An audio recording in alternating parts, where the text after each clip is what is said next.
Welcome back to Streamline Entertainment. It is Marvin speaking. Just going to go into an article on the Metro people. And it went on to say his best friends, Lucy Law and Brad Hargreaves, this is about obviously the Jay Slater case, gave interviews in the early days of the search. Lucy claimed he called saying he was lost and had only 1% battery left and needed water. Brad told reporters Jay had a video call him saying he had missed a bus and was embarking on an 11-hour trek home over rough, stony ground. 11 hours. At the beginning of the hearing, this is very, very important, people. At Preston Coroner's Court, Senior Coroner Dr. James Adderley said that both Lucy and Brad have been key witnesses but have denied who they are and cannot be found. So, to deny who they are, had the court phoned them, mobile phone numbers, or was it the police that contacted them? And it was said that the person on the end of the phone turned around and said, look, it's not me. I think you've got the wrong number. I'm not that person. How did it go along? It could have been both. You would have thought the court or someone in the court would have tried to contact Lucy and Brad. But that's kind of odd. They've denied who they are. You know, so that tells me they don't want to be in court and they don't want to be talked to by the parents. And the other thing is when Lucy last talked to Debbie, I think it's been ages ago. I think it's the last time basically Debbie and Warren saw Lucy was at the funeral. And I don't think anything else has been said since. So the family have been left angry and in limbo as well. So Dr. Adderley, who also presided over the inquest of Nicola Bulley, told the court, we can't find them.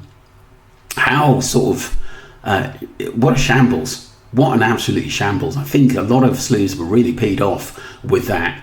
They have denied who they are and we've had police looking for them, but we can't find them. Obviously, we now know that obviously Brad was on holiday with his mum, and also Lucy was in Tenerife.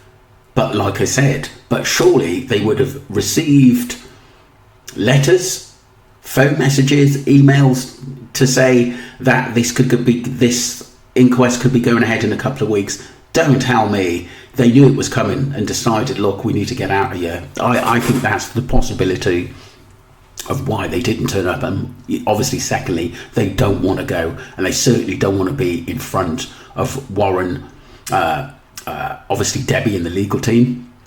And the two men who stayed at the Airbnb, Mr. Slater went back to Abe and Rocky. We don't know 100% whether he was there or not. We think he was a cover for someone else before he disappeared. I've also not been traced. Jay's mum, Deborah Duggan, who attended the inquest with other relatives, sobbed, and she asked the coroner, how can we ever get any understanding or answers? So it tells me she has been told not as much as what we first thought. There's things we have to question. We want these people to be sat in front of us because our son went on holiday and didn't come back. So there are questions we need to ask.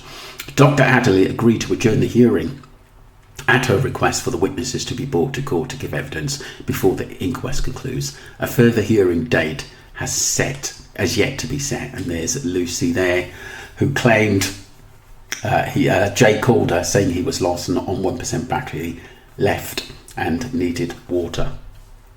What an absolute joke.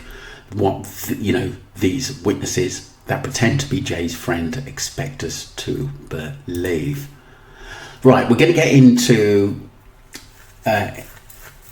Exotic Eeg Talks, who goes on to say Jay Slater, ex-detective, has audio recording that could be vital to his fearful actions that morning. Well, Jay's fearful actions that morning. But obviously, there's a lot of big questions on MWT, but we'll get into that.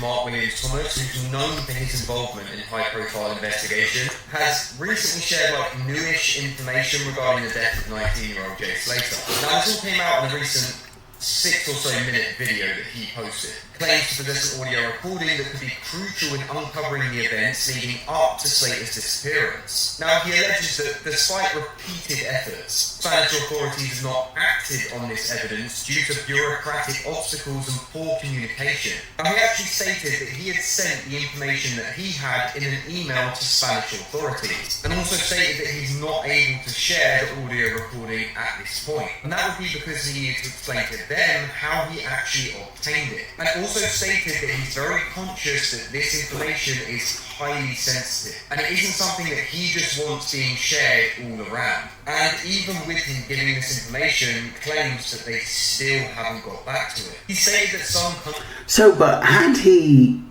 said to Debbie what he had, what he's got, which could be vitally important, or could tell us what Lucy originally said, or Brad or Brandon, or even Ayob in that, there's a lot of questions to be asked. And if he had what we would have thought was crucial information, why didn't he attend court and say, look, Debbie, I've got a few things to say, can I put this out in court and go through it with you first and the family? Why wasn't that done? So the information that he's got, is it really relevant, or is it something that we've really heard before?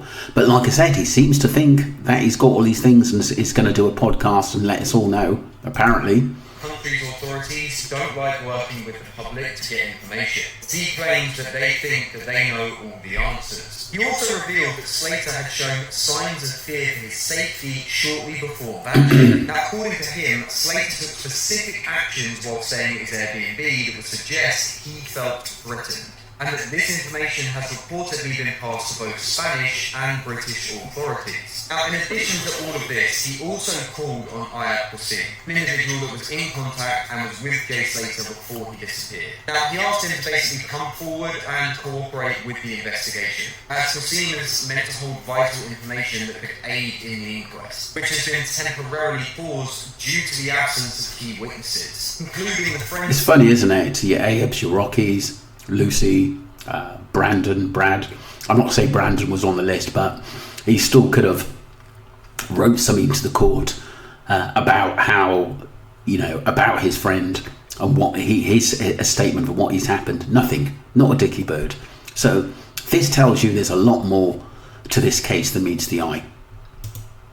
This is Jay Slater, who were with him hours prior to his disappearance. Now, Jay Slater's case is quite a tricky one, because it seems like there could have been a potential series of circumstances prior. There isn't like a mass conspiracy involving all these people catching up to him and X, Y, and Z. It could be that he potentially felt threatened, and due to a load of events that had taken place that night, while not in the best frame of mind, he decided to take drastic action in what would be protecting himself. Because you have the inevitable question, many people say that, well, he went on a walk and he fell, and leave it at that. And it's kind of like, well, the public's perception is to actually question authorities and how they handle the majority of cases. Because you wouldn't like it if it was your son, daughter, sister, mother, brother, so on and forth. So the idea for the public, and the reason why we have public records, is for the public to basically scrutinise the process. I.e., was the process that took place one that was right? And in Jay's case, they have a lot of unanswered questions moving forward.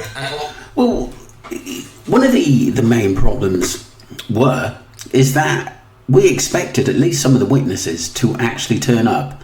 I mean, it was the inquest was on us like a flash, and especially the public.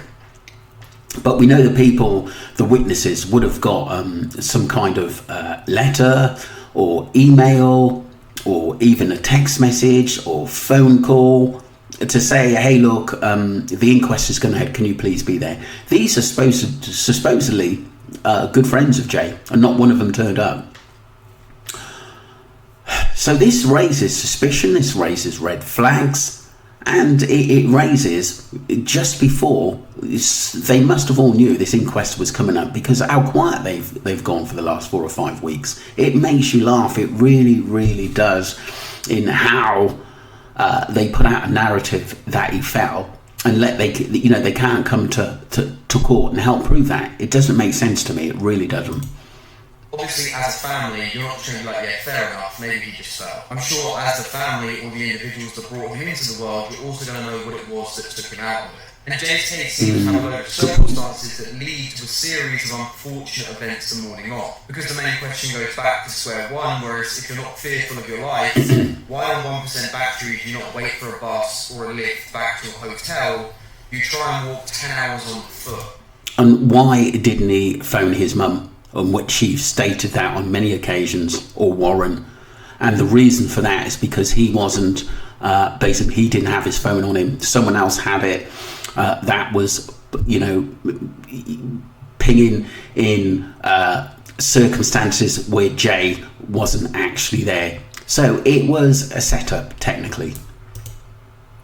In the wrong direction. This does evidently suggest that something's going on inside of the mind of that individual in order to take on a task of such. But it doesn't mean that on his way there, anyone caught up to him necessarily, or some mass conspiracy then took place. It could have been that his fearful actions from that morning led to an unfortunate ending for him. I mean, it's a good point, but the thing is, there's no CCTV or proof that he was ever there.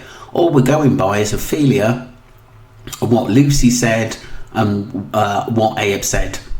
It just doesn't make sense to me. Like I said, I don't think he was ever there. If he was, he wasn't alive. I really, really do think that. And like I said, it's funny, isn't it, that MWT hasn't really mentioned the beach footage or anything about that, and many other things. Or if he has, he's written it off very, very quickly and never wanted to get in a conversation. And the big question is why not? Taking into account the landscape in itself in Tenerife, it's not just like an average walk. And I believe in the inquest they actually showed some videos from his phone showing the rugged terrain near the area. Yeah, once again, like I said, was it him who was actively basically videoing on that phone at the end of the day? Another court was on about his inclined steps and stuff like that, but like I said, just because his phone there, his phone's, like I said, in Masca, it doesn't mean Jay was there as well. I believe someone accessed his phone way before that. Yeah, in which he was later located, showing that he was on his own and in a very tough terrain, as well as he was rather intoxicated. It's actually hard enough to be able to pull a toxicology report time after someone's died, let alone from injuries to that degree. But they were able to, and they've stated that it was quite hard to actually give a toxicology report on Jay Slater. And there's quite a few substances that were located in his system. Well, Ophelia said, look, he was walking very, very swiftly. So the Jay we saw at the club collapsing in a bad way and then carried off by two Marley guys, said an eyewitness. It's very, very different to the one that Ophelia said he was walking swiftly, as though he was 100% okay, maybe scared, but okay. Never made sense to me, that. Those substances, alcohol, lack of sleep, confusion, an area in which isn't known to the individual. It would seem to be that his fearful actions led to kind of like a spiralling event for him, which has left doors open to a load of unanswered questions. But the questions in which people want answers to don't necessarily negate to the reason why Jay died. That was Aaron Teague, a very brilliant, basically, description of the case there, and analysed it well. But like I said, we've had witnesses who've not turned up to court and who's denied who they are. I imagine that was Brad and Lucy. So what next? We're hoping that at least Ayup's going to be at court, and I think he may be there. I'm not too sure about the rest of them unless they're forced to go. But like I said, it does make you actually think, what the hell is going on, and what have these witnesses, Jay's friends, thinking, basically not turning up. Sounds like to me they're running scared. Let me know what you think, people, and don't forget to subscribe to Streamline Entertainment. Thank you.